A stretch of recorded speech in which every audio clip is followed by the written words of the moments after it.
Do you share the optimism that Sean and Danny have about hindi ako optimistic. Hindi ako ganun ka-optimistic that the government target has this year? Actually, it's possible. Kasi ngayon, the seasonal peak or maybe the highest demand or sales for many businesses and industries towards the holiday season in the fourth quarter. And besides, meron din kasing mga unique growth drivers. For example, the barangay and SK election. So that's one source of growth, no? And correct, yung yung accelerated government spending, especially on infrastructure after some slowdown earlier this year, no? Kaya medyo bumagal nung second quarter dahil sa some underspending. So ngayon they already acknowledge that and they're working on that, no? Yun kasi yung that's part of the intervention measures, considering that the infrastructure spending is at least 5 to 6% of GDP, and that's relatively higher compared to 2 to 3% over the past 10 to 20 years. So sa consumption, yan, kasi bukas na bukas ng economy, consumer spending accounts for at least 72% of the economy. Wala na restriction ngayon. Continuous pa rin yung recovery ng yung mga hard-hit na businesses and industries such as tourism, no? Kasi yung kinita ng tourism last year was $4 billion. Ang estimate this year, mga around $7 billion. Ang pre-pandemic, mga nandoon na, around $7 to $10 billion. And siyempre, yung employment figures are among the strongest levels, no? In terms of yung unemployment rate, kahit may konting uptick to 4.5%. No?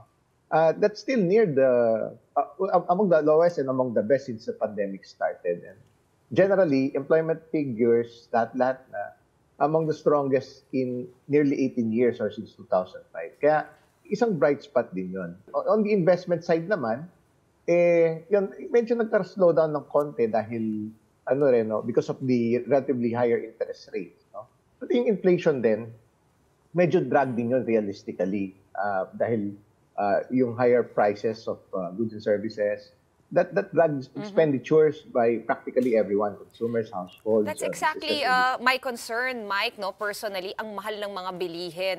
Bukod pa doon, may meeting pa ang Monetary Board. So, posibleng tumaas na naman ang rate hike. Ay, magkaroon na naman ng isa pang rate hike. In which case, lalong sasakit ang mga bulsa natin. How would all this play out bilang Christmas season na? Do you think tutuloyin itong interest rate hike bago magpasko? Maring hindi naman siguro, Sean, kasi wala namang urgency para mag-hike ngayon. In fact, yung hike nga, yung off-cycle hike nga noong October 26 was it was a surprise, no? Despite the fact na kasi parang inunahan kasi it's something preemptive in nature. Kasi dahil nga, because of the Israel-Hamas war, no? So, wala namang so far manageable naman siya. Bumaba pa nga yung crude oil prices to the lowest in 3 to 4 months, no? Ngayon, mga nasa $76 yung NYMEX oil. Nagsimula yung gera, nasa $82 yun, tapos nag-peak ng 90. So, pababa na yung oil. Ang headline inflation, kahit papano, has been slowing down year on year. Gawa nga, because of the higher base effects. Yung October kasi, kaya naging 4.9 yun. Maganda kasi yung weather. But now, as reported earlier, may shear line sa southern Philippines. So, baka magkaroon ng konting uptick sa food prices dahil sa mga hard-hit areas ng shear line. No? Kasi normally, towards the end of the year, meron pa talagang storms, lalo na sa Visayas, Mindanao area. Kaya baka magkaroon ng uptick. Tsaka yung holiday season, may uptick talaga ng prices. Pagpapalapit yung December and towards siyempre, may panggastos yung mga tao, increased demand.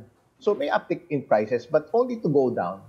Upon crossing the year, ito yung mga Noche Buena items, kasama rin dyan yung towards the end of the holiday season, yung mga prutas, yung mga pamahiin, and so on and so forth. Nararamdaman ba natin itong mga growth na, kasi alam mo nararamdaman natin yung inflation, pero yung growth, kalimitan, hindi. We are strongest in the region. Exactly. In the third quarter, but I'm not sure if we feel that. Do we feel the poverty is still double digits, sir. Yeah, so how do we bridge that gap? And how do we make this growth, I know there's no magic answer to this, but what needs to be done para maramdaman naman natin yung pag-asenso?